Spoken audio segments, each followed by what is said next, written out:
कांग्रेस नेता राहुल गांधी और आरजेडी नेता तेजस्वी यादव ने किसान महापंचायत में हिस्सा लिया।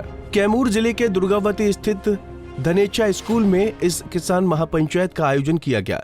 अमृतसर की पावन धरती, प्रकाश पर्व का शुभ दिन, एक परंपरा की शुरुआत। मुख्यमंत्री तीर्थ यात्रा योजना। अब हर उम्र और हर तबके के लोग अपने अपने तीर्थ स्थलों का सफर कर सकेंगे। नांदेड़ यानी खंड श्री हुजूर साहिब तख्त। बस भगवंत मान दे बहुत शुक्रमान है, साडा बेटा है भगवंत मान। मुख्यमंत्री मान ने इन हजारों बूढ़े माँ बाप के लिए एक बेटे का फर्ज निभाया है। भारत जोड़ो न्याय यात्रा के सिलसिले में राहुल गांधी कैमूर पहुंचे थे। वहीं रोहतास से ही तेजस्वी यादव भी इस यात्रा में मौजूद थे। कैमूर में दोनों नेताओं ने किसान महापंचायत में हिस्सा लिया। महापंचायत में राहुल गांधी और तेजस्वी यादव ने मोदी सरकार पर हमला बोला। वहीं कांग्रेस के सीनियर लीडर जयराम रमेश ने बताया कि जब नरेंद्र मोदी मुख्यमंत्री थे तब वो किसानों को एमएसपी देने की मांग का समर्थन करते थे, लेकिन प्रधानमंत्री बनने के बाद मोदी किसानों को लेकर किए गए वादे को भूल गए। 2006 में अपनी रिपोर्ट प्रधानमंत्री ने उस रिपोर्ट को तत्कालीन प्लानिंग कमीशन, जो एक नेशनल डेवलपमेंट काउंसिल होता है, राष्ट्रीय विकास परिषद होता है, जिसके सदस्य देश के सारे मुख्यमंत्री हैं, उनको कहा आप इस रिपोर्ट पर अध्ययन कीजिए और सरकार को अपनी सिफारिशें दीजिए। तो 2007 में एक मुख्यमंत्रियों की समिति बनाई गई, जिसकी अध्यक्षता तब के गुजरात के मुख्यमंत्री नरेंद्र मोदी ने किया। 2011 फरवरी में उस समिति में मनमोहन सिंह जी को अपना रिपोर्ट, उसमें मोदी जी ने खुद लिखा है कि समय आ गया है एमएसपी को कानूनी दर्जा दिया जाना चाहिए, और कई बातों पे जिक्र किया उन्होंने।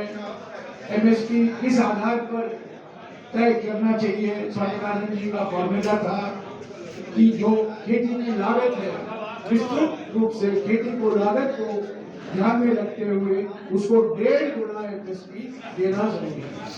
2011 में ये रिपोर्ट आई, मुख्यमंत्रियों की समिति की रिपोर्ट आई।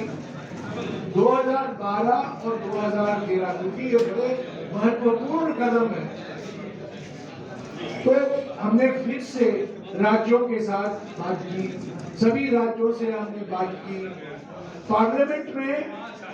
तब हम डॉक्टर स्वामीनाथन राज्यसभा के एक नॉमिनेटेड मेंबर भी थे, उन्होंने भी अपना भाषण दिया राज्यसभा में, मैं भी था, मंत्री था। तो करीब 1.5 साल लगे इसमें। जब वक्त आया लागू करने के लिए, हमारे सामने खाद्य सुरक्षा कानून था, हमारे सामने भूमि अधिग्रहण का कानून नहीं था, खाद्य सुरक्षा विधेयक था, बाद में भूमि अधिग्रहण विधेयक था।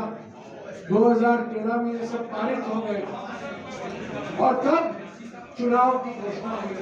तब मनमोहन सिंह जी ने सरकार ने सोचा ये बहुत बड़ा कदम है, एक आप सहमति हमने बना ली है, जब हमारी सरकार वापस लौटेगी तब इसको हम लागू करेंगे।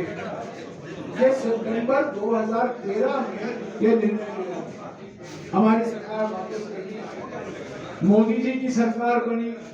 वही नरेंद्र मोदी जिन्होंने मुख्यमंत्रियों की समिति की अध्यक्षता की, और वही समिति जिसने स्वामीनाथन आयोग की सिफारिशों का समर्थन दिया। 2014 से इस पर मोदी जी ने कुछ कार्रवाई नहीं की। पंजाब हरियाणा के शंभू बॉर्डर पर किसान एमएसपी को कानून गारंटी देने के लिए किसान आंदोलन कर रहे हैं। वहीं मोदी सरकार भी किसानों से बातचीत कर रही है, लेकिन अभी तक किसानों और सरकार के बीच किसी बात पर सहमति नहीं बनी है। वैसे सरकार को किसानों के हित का ख्याल रखते हुए एमएसपी की कानूनी गारंटी देना चाहिए। इससे देश के करोड़ों किसानों का भला होगा और उनके जीवन स्तर में सुधार आएगा। पंजाब केसरी टीवी के लिए कैमूर से अजीत कुमार की रिपोर्ट।